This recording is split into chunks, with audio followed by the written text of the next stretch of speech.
What's the scariest true story you've heard or told? Story 1. There have been confirmed cases in different countries of people secretly living in others' homes without the homeowner's knowledge. In one case, the intruder lived in the house for a couple of years. The person would wait until the homeowner left for work, sneak out, and steal small amounts of food to avoid detection. Eventually, the homeowner noticed things were missing and set up a hidden camera to catch the culprit. Imagine coming home, sitting down to watch the footage, fast-forwarding through hours of stillness, and then suddenly seeing someone crawling out of your attic. Then the horrifying realization hits: you're not alone in your house. And worse, thinking back to all the times you heard strange noises at night, dismissing them as pipes or old wooden beams. But in reality, it was a person living just above you. Story 2. I was living in a sorority house with 20 other women. The house was old and in terrible condition. The basement was filled with items left by previous residents who had never collected their stuff. One day, a girl doing laundry in the basement noticed something odd: a bed setup hidden behind piles of junk. That's when she saw the man. He claimed he was dating one of the girls and had gotten drunk, ending up in the basement by accident. She called campus police, and they told us he had likely been living there for a while, using the basement door to come and go. This happened about 10 years ago, so I don't remember all the details, but it was terrifying. Story 3. I met a guy who was traveling around Australia with friends, hitchhiking like many backpackers do. One friend told him they were near his distant uncle's house, whom he'd never met. They called the uncle, and he invited them to stay at his rural property in the bush. The uncle seemed normal, friendly, and welcoming. When it was time to sleep, he led them to a closet full of sleeping bags and bedrolls. They didn't think much of it at the time, grabbed some gear, and set up in the living room. They stayed for a few days. Then the uncle dropped them off at the bus station. A year later, that man was arrested and charged with multiple murders. He had been picking up young hitchhikers and killing them. The guy I met was convinced he had slept in a sleeping bag that once belonged to one of the victims. Story 4. As a kid, I used to explore the forest near our house with my cousin. The area was dotted with bomb craters left from the World Wars. We lived in Germany. One day, we spotted a backpack at the bottom of one of the craters. It was too steep and slippery to climb down, so we decided to come back later with a rope. The next day, we heard the news. A dog walker had found a backpack containing the remains of a girl in the same forest. His dog had been barking uncontrollably at the edge of the crater, staring at the backpack. We never went exploring in those woods again. Story 5. During my sophomore year of college, I lived with 3 other girls. One spring break, they all left early, leaving me alone in the house. On the first night, at 2 a.m., someone started banging on the front door. Then I heard knocking at the back door and a man yelling, "Boulder police, open the door!" I didn't believe them, so I stayed put. Then I heard body slams against both doors and someone taunting, "Little girl, open the door, we know you're alone." I was so terrified I kept dialing 611 instead of 911. When I finally got through, the police arrived within minutes. They had 4 boys from our school's hockey team face down on the lawn. I had to file restraining orders against them. The worst part, one of the boys lived right across the street and we had never even spoken before. Story 6. When I worked in healthcare, I had a patient who came in with a sinus infection. He stopped taking his antibiotics after a few days because he felt better. The infection came back with a vengeance and spread to his cranial cavity, causing stroke-like symptoms. The infection was so severe that it was literally twisting his brain. The doctors didn't expect him to survive the surgery, and his family was prepared for the worst. Miraculously, he pulled through, but he needed 3 more surgeries and spent almost 2 months in the hospital. Lesson learned: always finish your antibiotics. Story 7. When I was about 8, my school had swimming lessons as part of the curriculum. One evening, my mom asked me to hang my wet bathing suit and towel on the clothesline outside to dry. It was dark, but I felt like a big kid and confidently went outside. As I stepped into the yard, a man came running straight at me. I screamed, jumped back inside, and instinctively locked the door behind me. My mom heard the commotion and came running, just in time to hear the man jumping the gate and fleeing. I was so scared I slept with the lights on until I was 16. Now I make my husband go outside for me at night. Story 8. I was a director in my college's student government, and there was this guy who always volunteered for projects. He was charismatic, well-dressed, and said he owned a startup clothing company. I even bought a few things from his website. It wasn't unusual to see him at student government events or at parties. While I was studying abroad, I came across an article about him. It turns out he had raped 12 girls at our university. His father was a wealthy professor, and apparently the cases had been swept under the rug. He had been using extracurricular activities like student government to keep coming back to campus after being removed from his classes. Story 9. As a crime writer, I once interviewed a woman who shared a childhood horror story. When she was about 10, she had trouble sleeping because she believed the boogeyman was in her closet, watching her. Every night, she'd tell her parents, and her father would dismiss it, telling her to go back to bed. One night, tired of her complaints, her father walked her back to her room and said, "I'll show you there's no boogeyman." He opened the closet, but something on the other side was holding it shut. He sent her out of the room, forced the door open, and found a man hiding inside. The man had been sneaking into the house every night to stand in her closet and watch her. The father beat the man senseless, and he went to prison. When I looked up the case later, I found out the man had recently been released on parole and had since disappeared. There was a warrant out for his arrest, and no one knew where he was. Story 10. A few years ago, I was living in a big city and didn't know anyone. After dropping off a guy I had been seeing at the train station, I headed home on the metro. I sat down on a bench near a man and made brief eye contact. Something felt off, but I ignored it. We both boarded the metro, and he sat across from me. I convinced myself I was overreacting since he started talking to someone nearby, but after his friend got off, the man stayed. When my stop approached, I got up to change lines, and he got up too, following me. I tested it by changing directions a few times, and each time he followed. I started to panic. The platform was crowded, and I couldn't move quickly. He caught up, crowding me in and smiling. "Hello, how are you?" he asked, inching closer. Terrified, I suddenly sprinted down a staircase to another platform. He followed, but was caught off guard. I jumped onto a metro car, and the doors closed just before he reached the bottom of the stairs. That incident, and others like it, made me paranoid about walking alone ever since. Story 11. My mom was stalked by a guy from her chemistry class during her first semester of college in the late 70s. They were lab partners, and although she found him cute, she was too shy to ask him out. Over time, she noticed he was waiting for her outside of other classes, the library, and even outside her dad's car when she got picked up. Curious but not alarmed, she asked him how he always knew where she was. He proudly responded, "I asked the registrar's office for a copy of your schedule." When she complained to the secretary who gave out her schedule, the woman dismissed it, assuming they were dating. My mom avoided him for the rest of the semester, and thankfully, she had already arranged to transfer to a different school for her sophomore year. She never saw him again, until years later. While my mom was at grad school, her mother got a knock on the door. The man at the door was in a naval uniform, and since my grandmother had been a Navy nurse, she let him in. He was distraught, telling her he had just returned from overseas and was devastated to learn that his friend, who claimed to be my mom's fiancé, had recently committed suicide. My grandmother, confused, told him that my mom didn't even have a boyfriend, let alone a fiancé. The man was shocked to learn his deceased friend was actually my mom's former stalker. The details of the stalker's death were strange. It was ruled a suicide, but he was found hanged from a tree with his hands tied behind his back, which made some people suspect foul play. My mom always tells this story nonchalantly, as if it was just part of life back then. It chills me to think about what could have happened if he hadn't stopped following her. Story 12. When I was about 16, I went to a laundromat with a friend in her neighborhood. As we walked inside, I noticed an older man standing outside his car searching for something. My friend passed him without a glance, but he caught my eye and asked, "Will you help me find my phone? I dropped it and can't find it." I felt uneasy, and when I looked into the car, I saw another man sitting inside staring at me. The way he looked at me made the hairs on the back of my neck stand up.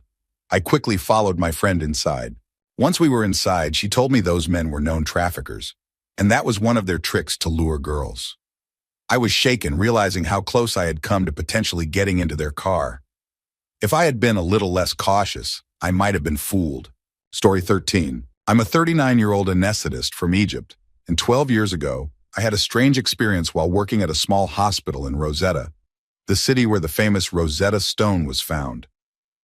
The hospital had 5 floors, with the dormitories on the top floor and the emergency department on the ground floor.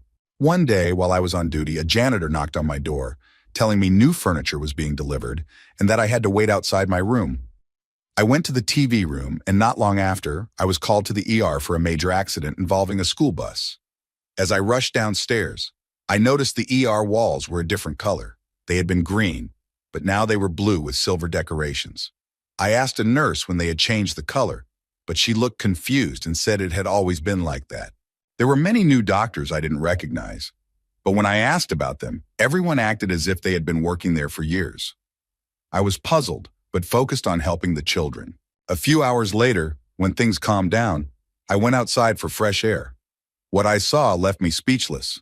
The usual view of the Nile had been replaced by the Mediterranean Sea, which wasn't close enough to be visible from the hospital. I was completely disoriented and began asking my colleagues what was happening. They seemed just as confused by my questions. I ran back to my room to grab my things and leave. When I entered, the furniture was back to normal, and the new furniture from earlier had vanished. At that moment, a security guard came to tell me about the school bus accident, as if it was the first time he was informing me. I helped the children again, but I already knew their injuries. For the next few days, I was haunted by the experience, unsure if it had been a dream or a hallucination. But I know it wasn't. It felt too real. I've only told this story to my closest friend and later to my wife, because every time I remember it, I feel the same dread as that day. Story 14. One night we were called to a caravan park where neighbors had heard a woman screaming all day. When my partner and I arrived, a huge, friendly man answered the door. He was towering over me and blocked the entrance so I couldn't see inside. He explained that he and his wife had argued earlier, but he was so friendly and polite that it didn't raise many alarms. Still, I insisted on seeing the woman to make sure she was okay. After some hesitation, he moved out of the way, and I saw her sitting on the bed, covered head to toe in clothing and wearing large sunglasses despite it being night. She nodded when I asked if she was all right, but refused to take off the glasses. I left after giving them a warning about the noise. Unsettled, I decided to ask the neighbors if they had seen anything. They told me the woman was covered in bruises, and I needed to get her out of there. Armed with their statements, I went back to arrest the man. After he was in custody, the woman collapsed when she stood up. She slowly removed her clothing and glasses, revealing black eyes, blowtorch burns, and deep, infected holes from a screwdriver. She had been tied up in the caravan for weeks, enduring unimaginable torture. We got her to safety, but the saddest part was that she was still in love with him, asking if she would ever see him again. Despite what she endured, she was brainwashed by her abuser. Thankfully, we put him away for life. Story 15. My mother was in a terrible van accident in 2006. She was one of 6 passengers, and the driver fell asleep at the wheel. In the seconds before the crash, the driver saved himself by jumping out, leaving the van to roll uncontrollably. 4 people died instantly, and my mom was barely alive. Her injuries were catastrophic. Her skull was cracked, bones around her eyes shattered, glass embedded in her eyes. Her nasal bone and jaw were broken, and her hip was fractured. She was rushed to the hospital, where they performed several surgeries to save her life. I'll never forget the sight of her after the surgeries. Her entire body was wrapped in bandages, with only her eyes and mouth visible. She couldn't speak for months, and it took over a year for her to walk again. I was only 9 or 10 at the time, but the image of her mummified form still haunts my dreams. Story 16.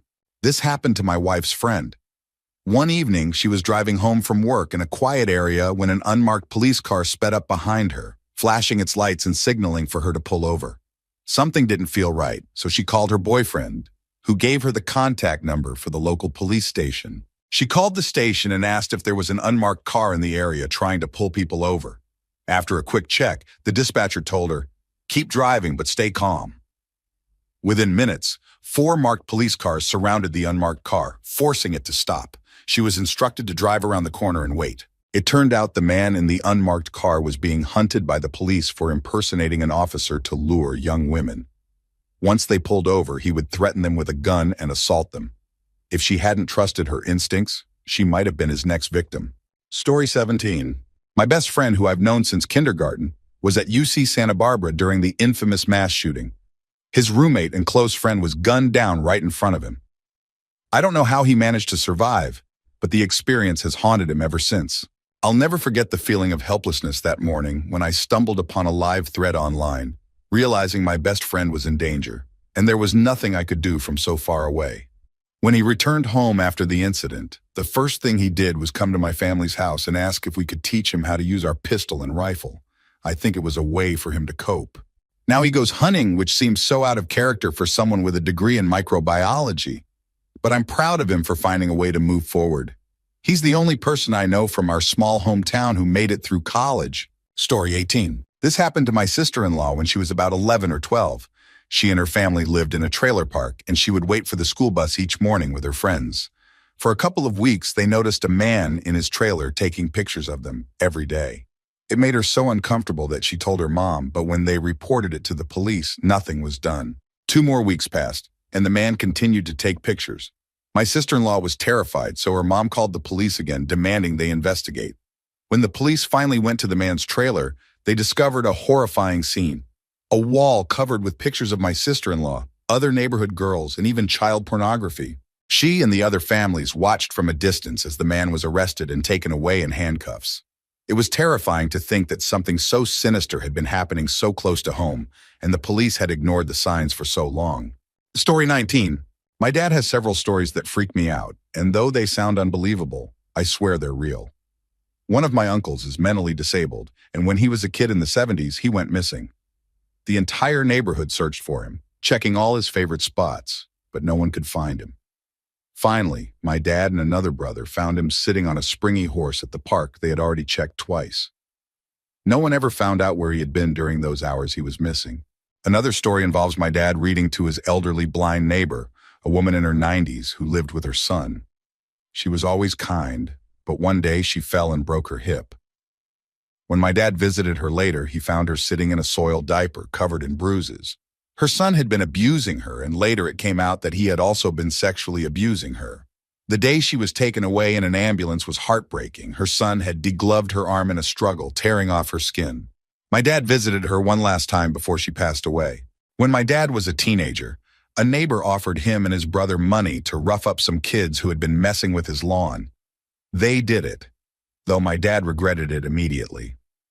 After beating up the kids, they hid in the bushes as an ambulance pulled up to the house.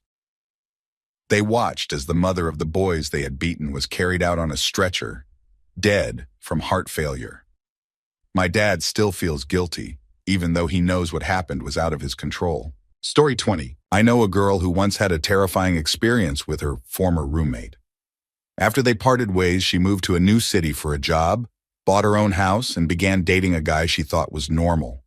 They went on a few dates, and he eventually stayed over at her place a few times. One day she came home from work and heard noises coming from her basement, which she rarely went into. Feeling uneasy, she left the house immediately and called the police. When they arrived and investigated the basement, they found something horrifying, an entire room covered in plastic tarps and filled with tools typically used to clean big game animals. Or worse, dissect a human body. The man had been planning to kill her and dismember her body. When the police searched his home, they found more tools for dissection and even human flesh in his freezer. He had not only killed others before, but had also been eating his victims. He was arrested and sent to prison, but the trauma has left her with major psychological issues. It's terrifying to think how close she came to being his next meal. Story 21. We used to live close to a CID, Police Investigation Department, similar to the Pakistani FBI building, though we had no idea what it was at the time. We thought it was just an ordinary government building until November 11th, 2010. That evening, after returning from work, I decided to walk to the gym, which was only about 0.3 miles away. I was only about 10 minutes into my walk, about 0.1 miles away from the gym, when I felt a sudden vibration through the ground. Then I heard the loudest bang I'd ever experienced, followed by a shockwave that hit my chest like a powerful kick. My ears started bleeding from the intensity of the blast, and the force knocked me to the ground. As I lay there, trying to process what had just happened, I could hear car alarms blaring all around me. Everything made of glass had shattered within a mile or two of the blast zone. As I stood up, covered in dirt and dust, I smelled a mix of burning gunpowder and something else, something like burning flesh. Pieces of debris, including fragments of human skin and flesh, were falling from the sky. I brushed a piece of skin off my arm in horror. I made my way toward the source of the noise, where people were screaming and crying. When I arrived, I saw buildings cracked and destroyed by the shockwave. The CID building, as I later found out, had been reduced to rubble. There were bodies everywhere, people missing limbs, covered in blood or worse. The sight that stuck with me the most was a young man, about 18 or 20 years old, lying face down on the ground. His feet were twisted in the wrong direction, but his head was turned toward me. And I swear, even in death, he was staring straight into my eyes. For weeks after the explosion, I saw that boy in my dreams, standing in my hallway, just staring at me. The blast, the sight of him, and the devastation haunted me for a long time. Story 22. My dad was hunting with his dog one night in the woods when he came across a small house with a clothesline. There were 2 green bed sheets hanging there, something that was rare back then in my country, probably military issue. His dog started barking and refused to go any further, so my dad decided not to investigate and left the area, not wanting to disturb anyone who might be living there. The next morning, he asked my great-grandmother about the house, but she said no one lived there. In fact, everyone avoided that area because it was believed to be cursed. Apparently, someone had once fallen asleep there and woke up paralyzed and crooked. Curious, my dad went back during the day to find the house again, but it was gone. No sheets, no building, just an empty forest. Story 23. My mom's best friend was driving home from work one night when she was pulled over by a police officer. She thought it might be something minor, like a taillight being out, so she pulled over without a second thought. The officer, after confirming her taillight was out, started asking routine questions, but then the conversation took a strange turn. He asked personal questions like, "Do you have a husband? Any kids? Any weapons in the car? Any daughters?" Feeling uncomfortable, she told him it was inappropriate to ask such things. The officer became aggressive, shouting, "I'm a cop. Do you know what that means? It means you shut up and do what I say." He then demanded she step out of the car. Panicking, she locked the doors and searched for her phone. The man started pounding on the window, screaming vile things, calling her a bitch and demanding she get out of the car. In a full-blown panic, she sped away, and after a short chase, the man stopped following her as she neared the main road. When she called 911, she learned that there were no officers in that area, and later it was revealed that a man posing as a cop had been raping women after pulling them over. She had narrowly escaped becoming his next victim. Story 24. One night, my girlfriend, now wife, and I were driving back to my house after a date. My road ends in a large field with woods behind it, and there's a small wooded area about 100 meters from my house. As we approached the woods, we saw something dart across the road, a solid black bipedal creature. The way it moved was so fast and unnatural that we were both in shock. Before we could process what had happened, it had crossed the 200 meters of open field behind my house and disappeared into the woods. To this day, whenever we drive past that spot at night, we both shudder at the memory. Whatever it wasn't human, and the way it moved still haunts us. Story 25. When I was enrolled in an Islamic boarding school, we had big sisters, or uktis, older graduates, who mentored the younger students. I became close to one of them, a 21-year-old woman named Jamila, name changed.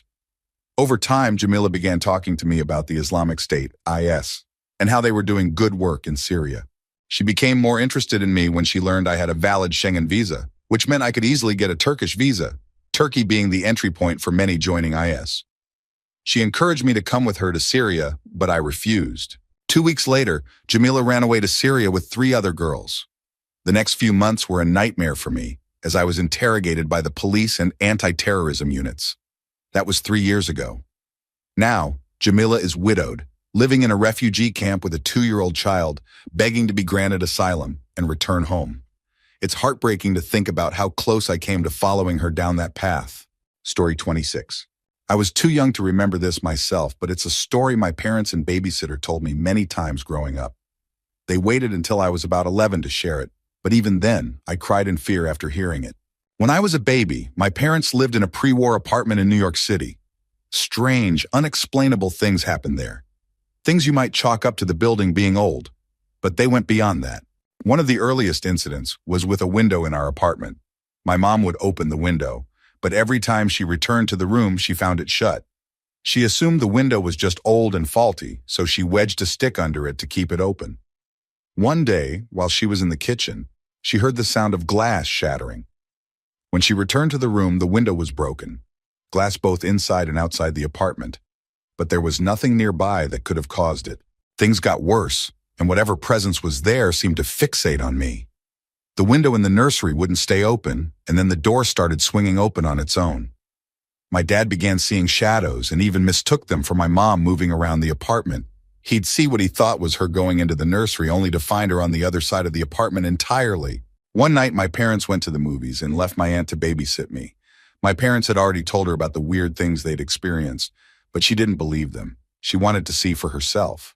At first, everything seemed normal, but after she put me to bed, she saw a shadow in the hallway and noticed the nursery door was wide open. Thinking it was an intruder, she grabbed whatever she could and snuck up on the shadow, but there was no one there. Panicked, she picked me up from the crib and held me, refusing to leave me alone for the rest of the night. Later, she heard the front door unlocking and the sound of my parents talking in the kitchen. Relieved, she went to meet them, only to find no one there. My parents didn't come home for another hour, but she swore she heard their voices. She knew what her brother and best friend sounded like. Story 27. After finishing my initial military training, I was assigned to my first duty station. The unit was away for pre-deployment training, so I met up with the rear echelon. I was issued a room in the barracks, and from day one, weird things started happening. My gear wasn't where I left it. Locked drawers were opened, and the microwave turned on by itself. Strange stuff, but I shrugged it off. My roommate, who I had known throughout training, arrived on the fourth day. I told him, "Watch your stuff. Someone's messing with our gear." That night, after locking everything up, we went to bed. Around 1 a.m., I woke up because my blanket had fallen to the floor, which was odd because it was summer in the South, and it was usually too hot to need a blanket. As I picked it up, I noticed my armoire was open. Confused, I locked it again and went back to sleep. At 2:30 a.m., I woke up again. This time, all of our stuff was scattered around the room. I woke my roommate, and we were both pissed off, thinking someone was screwing with us. We cleaned up, locked everything, and went back to bed. At 3:37 a.m., I woke up for the third time, and this time we weren't alone. I could hear my roommate snoring, so I knew it wasn't him. But someone was in the kitchenette, rummaging through the fridge. I was freezing, and as I sat up, I saw a soldier standing by the fridge, wearing full combat gear. As my eyes adjusted, I noticed the L-shaped flashlight on his shoulder, his Alice pack boots and fatigues. He was ready for combat. Then I saw his face, or what was left of it. Half of his head and helmet were missing, blown off. I was terrified. He closed the fridge, walked across the room, and as he reached the door, he turned back and said, "Be safe." Then he walked out. I didn't sleep for the rest of the night. The next morning at PT, the acting first sergeant noticed I looked shaken and asked if I was okay. I said I was fine, but I wasn't. Later, he pulled me aside and told me to speak freely, off the record, so I told him everything. When I described the soldier's missing head, the first sergeant lost it, thinking it was some kind of joke. After grilling me and making me do push-ups for half an hour, he finally believed I wasn't lying. He took me to the command office, a place I had never been before. Behind the last door, he showed me a portrait of the same soldier I had seen the night before. The acting first sergeant explained that the soldier was a corporal who had died in Iraq, his head blown off by an IED. That room had been his, and I was the first to occupy it since his death. After that, the first sergeant apologized and we talked about the corporal. A few months later, I deployed with the same unit, and throughout the deployment, I felt like the corporal was watching over me. I survived things I shouldn't have, and I always thought of him. Sadly, not everyone in my unit was as lucky as I was. Story 28. When I was 17, homeless, and new to a housing facility on the other side of town, I met two men who were overly eager to get to know me. They convinced me to hang out with them, and after a 20-minute train ride and a 10-minute walk, we arrived at what I now realize was a trap house. We shared a bottle of rum, and after just 4 drinks, my brain suddenly went into survival mode. I have patchy memories of one of the men getting too close, while the other sat behind me. My vision became distorted, like a lagging frame rate. Something in me snapped, and I broke the bottle we were drinking from, saying in a voice I barely recognized as my own, "I don't die today, fellas, thanks for the drinks." I stumbled toward the exit, falling out of the door with the broken bottle in hand. I don't recall much after that, but I later learned I was found crawling in the middle of the road. I wasn't charged, but somehow ended up 60 kilometers away at a friend's house, completely naked, with no memory of how I got there. I woke up 18 hours later, utterly terrified and disoriented. Story 29. When I was around 6 or 7, I didn't have any friends because of my messed up family life and my ADHD. I also had really bad teeth at the time, which were fixed later with braces. Next door, there was an older girl named Angela who was around 14 or 15. I didn't know any better, and since she asked to hang out all the time, I would go over and spend time with her. One day, Angela invited me into her house and led me to her parents' bedroom. Her dad was an Army Ranger or something like that, and the room was filled with weapons. She picked up a shotgun, joking about killing me and other people. Being a 6-year-old, I didn't understand the gravity of the situation and just thought it was cool. Angela then loaded the shotgun in front of me, showed me how it worked, and pointed it at my face. She ordered me to crawl around the house for hours while keeping the gun aimed at me. I cried, but she continued to torment me by putting the gun in my face and even in my mouth, dry firing it at times to scare me. At one point, she told me to undress. I lied and said I would do it in the bathroom, as I felt uncomfortable doing it in front of her. When I reached the bathroom, I locked the door, opened the window, and jumped out, despite it being about a story and a half up. I landed on my face, chipping a tooth, but I managed to escape. I didn't tell my mom for about 2 weeks because I didn't understand what had happened. When I finally told her, she lost it and called the police. They went over to Angela's house to question her and her parents. Angela's excuse was that she was getting back at me for shooting her with a Nerf gun once. I didn't see her for years after that. Later, I found out she had been admitted to a mental hospital. I often wonder how that day could have gone if I hadn't escaped. Story 30. I remember reading this on a thread about how people instinctively nope out of dangerous situations because of a gut feeling. This story really stuck with me. It was about a woman in Ireland in the 90s who had been sexually assaulted in her home by a man posing as a gas board worker.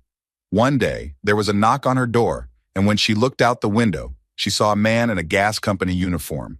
He smiled and waved at her, holding up a clipboard, signaling he was there to read the gas meter. She felt a sudden, overwhelming sense of fear, but brushed it off, thinking she was being silly. She yelled through the door, saying she was busy, and asked him to come back later. The man insisted it would only take 2 minutes and that they had already been by that week. Every part of her body was trembling, and a voice inside her screamed, "Don't open it." But she ignored the warning and opened the door. And as soon as the door closed behind him, the man attacked and assaulted her. Years later, she wrote a book about the experience, emphasizing how she went against her instincts. It's terrifying to think that her body and mind knew something was wrong from just a glance at the man, yet she dismissed those signals. Story 31. A friend's mom, who used to be a member of the Christchurch, New Zealand chapter of the mongrel mob, told me about her friend who killed his wife during a brutal drug and alcohol-fueled beating. As the man was hitting his wife, she fell backward through a glass sliding door which left shards at the bottom. As she fell, one of the shards stabbed her in the abdomen. Too wasted to think clearly, the man didn't notice the severity of her injury. He dragged her back into the living room, ripping her abdomen open further, exposing her insides. She died a few minutes later, all in full view of their children, who were sitting on the couch, too scared to intervene. The man known as Green Eyes didn't believe the police when they told him what had happened. After sobering up, he hung himself in his cell a few days later. I can't imagine what those children went through, witnessing such a horrific event. Story 32. This isn't my story, but I saw it on a thread about people narrowly escaping dangerous situations. A couple in their late teens went on a date in the mountains at night. The girl was nervous since she wasn't familiar with the area, but the boyfriend reassured her and they decided to go for a walk on a nature trail. It was a moonlit night, but there was a tunnel of trees where it was darker. As they walked, the boyfriend's leg hit something heavy and soft in the middle of the path. They both immediately turned and left without investigating. Years later, they were married with a child, and a news special about Ted Bundy came on. During the interview, Bundy was asked when he came closest to getting caught. He revealed that one night, after killing someone, he had hidden in the bushes on a trail after hearing footsteps. A couple walked right into the body and then left without looking down, unknowingly saving themselves from becoming his next victims.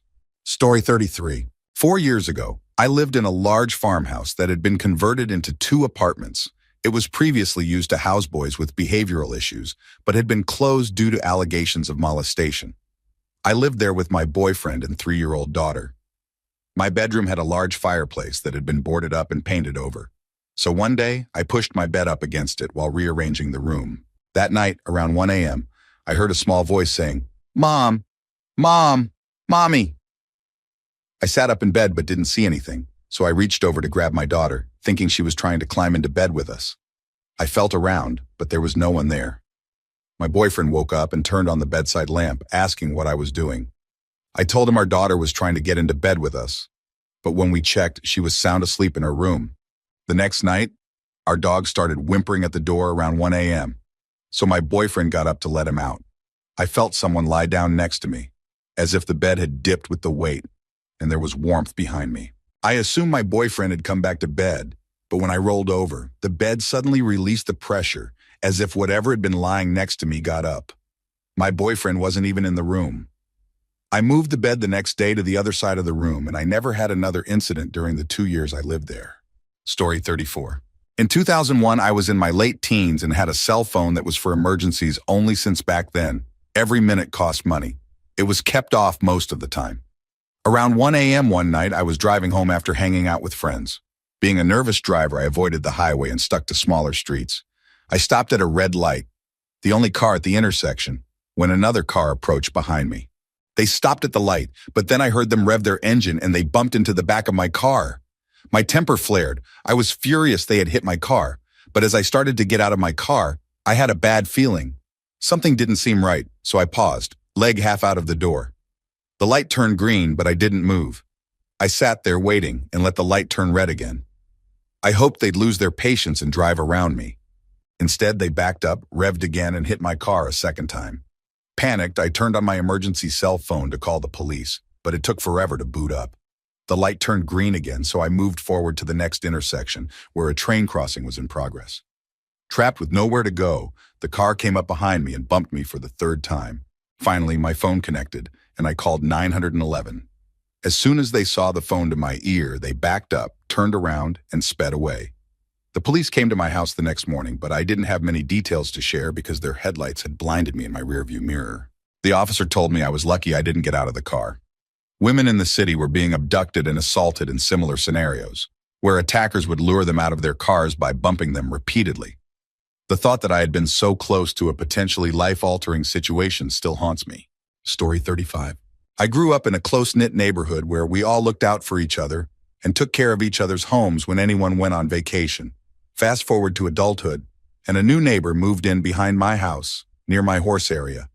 I introduced myself to the elderly woman, and she mentioned her grandson would be moving in soon with their horses. Being the friendly neighbor I am, I gave her my number in case she ever needed help. The grandson moved in, and from the start, something felt off about him. First, he jumped my fence and tried to ride my horse without permission. Then, he set up a chair to watch me whenever I went to work or fed my horse. One evening, I woke up to 50 texts from him, rambling about how my fence was 3 feet over his property line and other nonsensical stuff. When I looked out the window, I saw him pacing near the fence, waiting for me. Feeling uneasy, I called my brother-in-law, and he came over so I wouldn't have to confront the guy alone. The situation escalated when the man threatened to burn us alive. We called the cops, but they couldn't do anything at the time. The next morning, I came home to find that my fence had been cut in 3 places, and the guy had caution taped off his section of the yard. The police came out again, but still nothing could be done. I eventually got a restraining order, though it didn't seem to help much. The guy started harassing my next-door neighbors, claiming he owned the easement between our houses, which he didn't. One night, I noticed taillights near my driveway as I was coming home. It was him, waiting for me in his car. A feeling of dread washed over me, and I decided to leave immediately. As I attempted to turn around, he floored his truck and rammed into my car, pushing it with his vehicle. I called 911 in shock, but the guy wasn't finished. He approached on foot, grabbed me by the arms, and slammed my head into my car repeatedly, knocking me out cold. My brother-in-law arrived and drew his gun, causing the man to flee.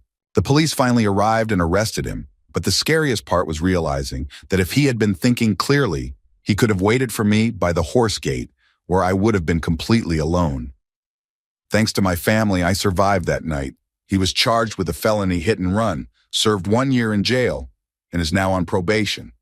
But the attempted murder charges were dropped due to his lawyer's defense. Story 36. My buddy's dad, a preacher, told us this eerie story that still gives me chills to this day. He's one of the most honest and kind people I've met, so I believe him wholeheartedly. It all started one evening as he was preparing the church for the Christmas season. One of the admins came in to inform him that a lady had walked in and needed help. When he went to meet her, he noticed she was blindfolded. She threw herself into his arms and asked if he was a man of God. He responded that he was a follower of God and the pastor of the church. She fell to her knees, thanking God for leading her to safety, explaining that the devil was trying to get her and that the only way to stay safe was not knowing where she was. The preacher thought she seemed mentally unstable and asked for her name, but she refused to share it, fearing the devil would find out where she was if he said her name aloud. She also claimed that she didn't know where she was staying and asked to stay at the church. Curious, he asked how she got there, and she explained that the angels had guided her step by step while she drove, blindfolded. Skeptical, the preacher asked her to show him how, and to his amazement, she got into her car and drove around the church's driver's ed course, stopping at signs, making perfect turns, and even parallel parking, all while blindfolded. Still unsure of what to do, he agreed to lead her somewhere safe. With the help of a police escort, they brought her to a hotel. After getting her settled in, the preacher and the police officer stepped out to figure out what to do next. They decided to check her ID, and after calling the station, they found out that she had been reported missing 8 days earlier. Things took a bizarre turn when they suddenly heard her screaming from the hotel room, yelling, "He knows I'm here! He knows I'm here!" When they unlocked the bathroom door, she was gone, vanished without a trace, leaving behind only her blindfold in the shower. There were no windows, cabinets, or other exits for her to escape through. The authorities investigated, even accusing the preacher and the hotel owners of kidnapping, but security footage proved their innocence. She was never seen or heard from again. To this day, my friend's dad says this was the third scariest thing that ever happened to him. He refuses to talk about the other two. Story 37. While shadowing a paramedic, we responded to a call about a guy who had fallen off a skate ramp and hit his head. When we arrived, he seemed slightly disoriented, but was still able to talk and walk. His pupils looked normal, and he was starting to get a black eye and a bruised forehead, which we initially thought was just a mild concussion. He almost refused the ride to the hospital, as he seemed stable enough. Fortunately, we convinced him to get checked out just to be safe. On the roughly 10-minute ride to the hospital, his condition quickly changed. His blood pressure dropped rapidly. He began vomiting blood, and his breathing became labored. He needed to be intubated as he started losing consciousness and was barely breathing by the time we arrived at the ER. It turned out we made a serious mistake in our initial assessment. Normally, you'd check the forehead and cheek for pain or signs of injury, but we avoided doing that because we didn't want to cause him additional discomfort. Had we done that, we would have realized that his forehead and eye socket were actually crushed. Usually, with an injury like that, you'd expect to see a lot of external bleeding. But in this case, all the blood was draining into his throat and stomach. After emergency surgery and several follow-up procedures, he made a full recovery. Interestingly, they also found and removed a tumor in his brain, which may have gone unnoticed if not for the fall. In a strange twist, the fall may have actually saved his life. And ironically, if he had been wearing a helmet, he likely would have only suffered a minor concussion. Story 38. This happened earlier this year, though 2020 has been such a whirlwind that I can't recall the exact month. I live in New Mexico, and it's usually easier for me to travel to Denver for my medical needs. My wife booked us a room at a Ramada in Centennial, Colorado. It was a cheap room, so I didn't have high expectations. We checked in late, around 9 p.m. The front desk had 2 employees, a man I'll call Jack and a woman.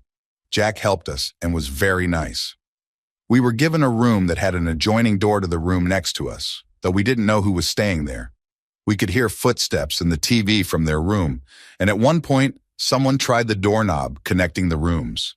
I shrugged it off, thinking it was probably just kids. After settling in, we went to the balcony for a bit. My wife doesn't smoke, but I do occasionally, so I had a couple of puffs. We decided to head downstairs to grab some snacks from the lobby. On our way back, we passed Jack again. He was walking quickly, head down, and didn't make eye contact. Something about his demeanor felt off, and I mentioned it to my wife, though she didn't notice anything unusual. It was about 10:30 p.m. when my wife started to fall asleep. I went back to the balcony for a couple more puffs. When I opened the sliding door, I noticed that the room next to ours did the same. I didn't think much of it and went back inside, but then I heard their sliding door again. As I watched TV, Suddenly, a loud woman's voice shouted from the room next door, waking my wife. She asked if I heard it, and I told her I did. I muted the TV and pressed my ear against the adjoining door. What I heard next terrified me. There were sounds of choking and a man's voice yelling, "Get up, get up," followed by thuds, the sound of their door opening, and footsteps rushing down the hall. I ran to our door expecting to see someone fleeing, but no one was there. My wife convinced me not to call the police, suggesting that I was just paranoid and possibly high.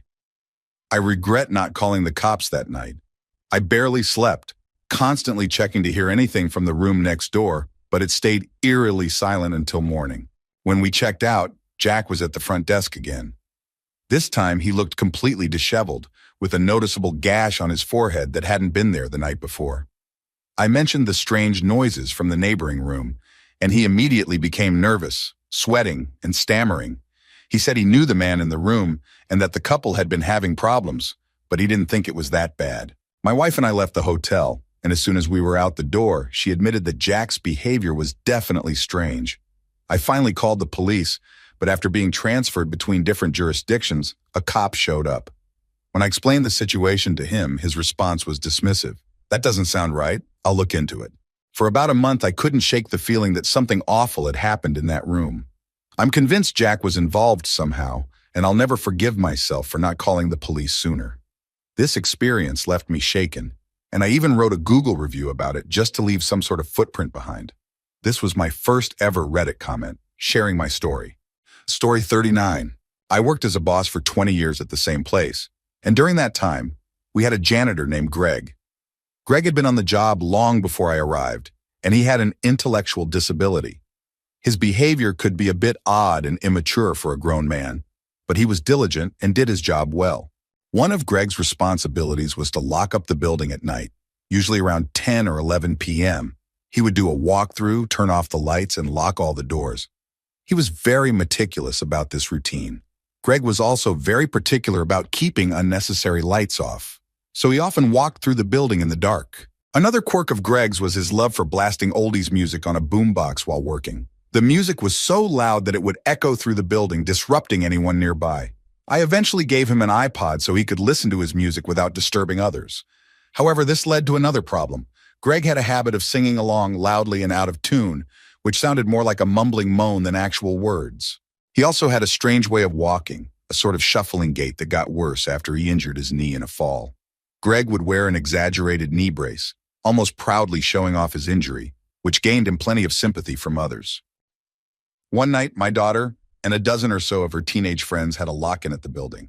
They planned to stay up all night, watching movies, playing video games, and enjoying typical sleepover activities. The building was huge, with lots of nooks, crannies, and multiple levels, perfect for a large-scale game of hide-and-seek. The only rule was not to leave the building.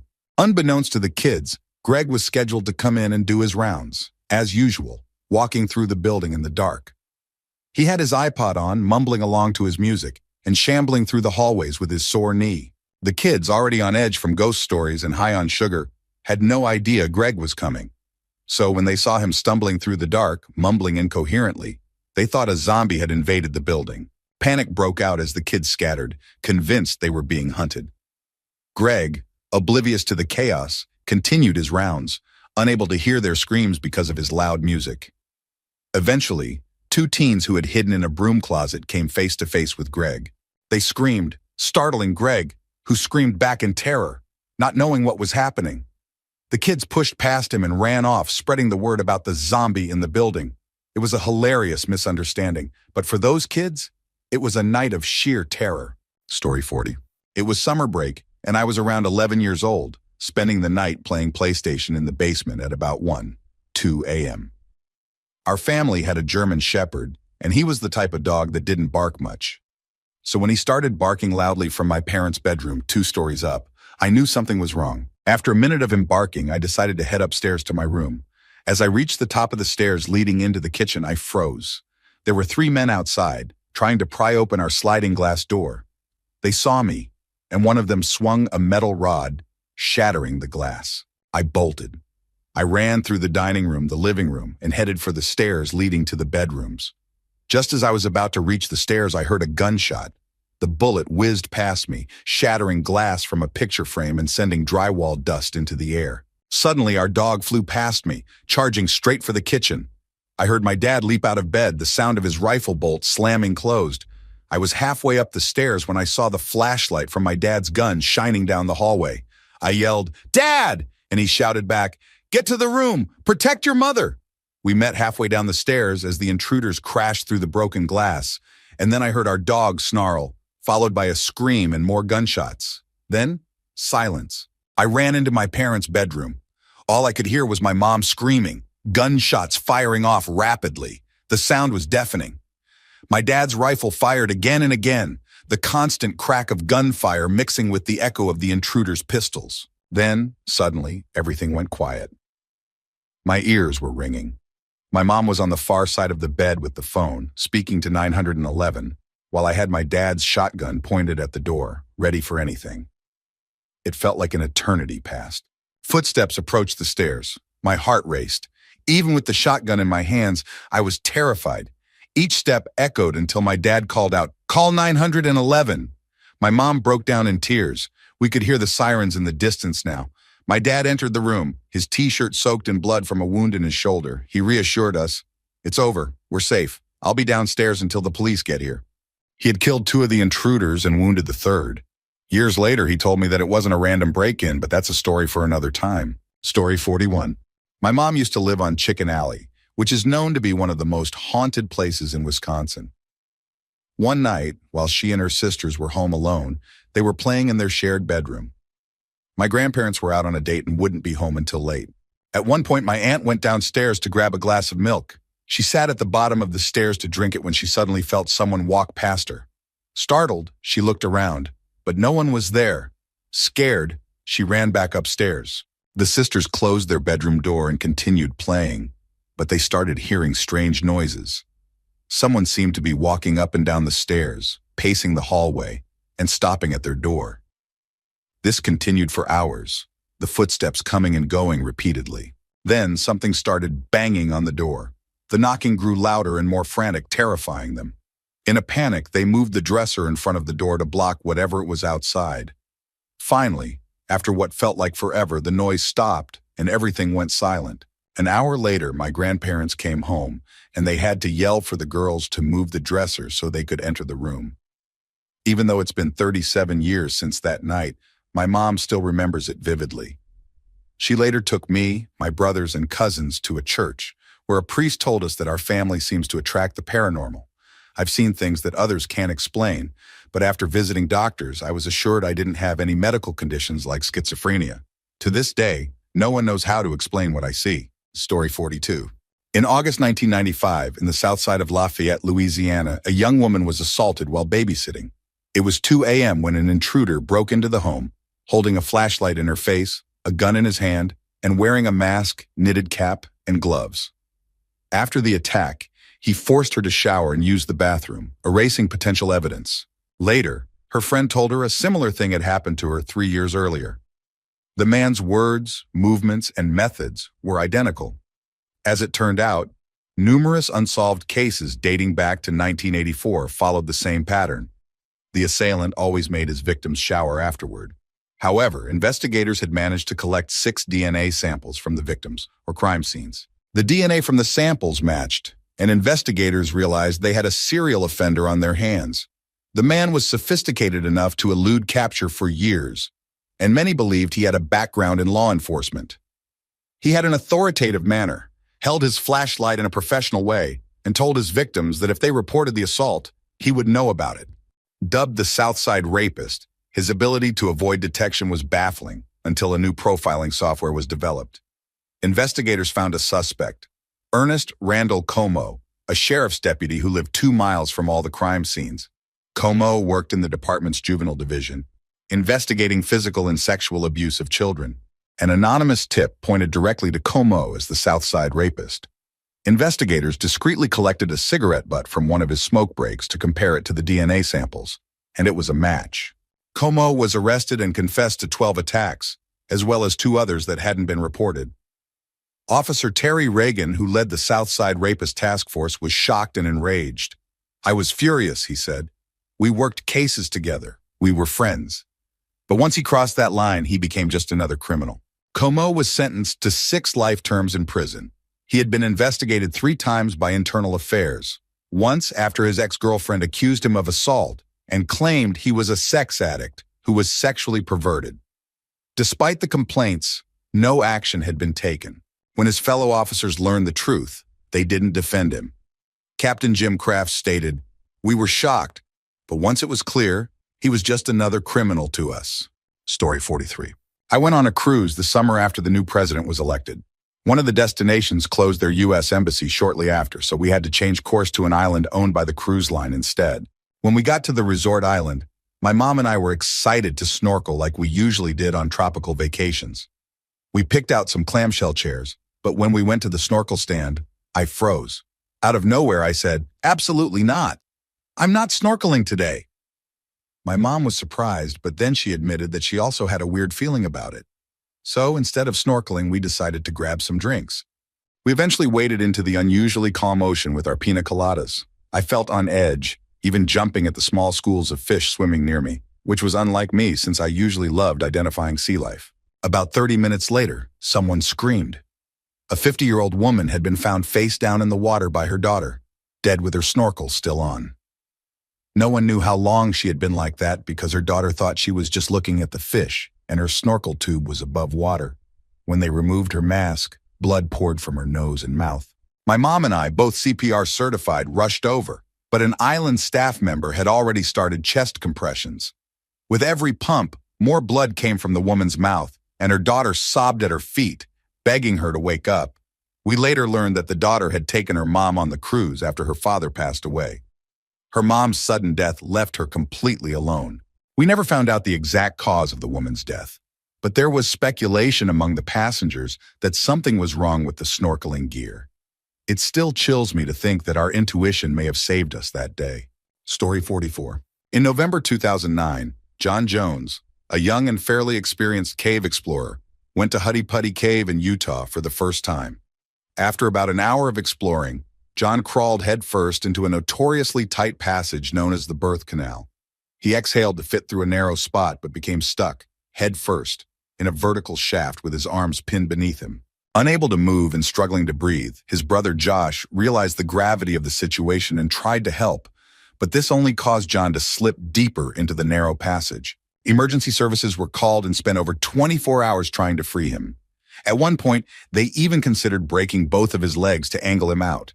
They managed to pull him a few feet out of the shaft, but then one of the pulleys failed, sending debris into the passage and wedging John even further in. By this time, John had been upside down for so long that his heart and lungs began to fail. After a grueling 27-hour ordeal, he tragically succumbed to suffocation and cardiac arrest. John was fully conscious during his last hours, aware that there was almost no hope of rescue, despite the presence of emergency services. After his death, the cave was sealed, with John's body still inside, as it was impossible to retrieve him. His story is a haunting reminder of the dangers of cave exploration, and it's one of the reasons I will never try spelunking.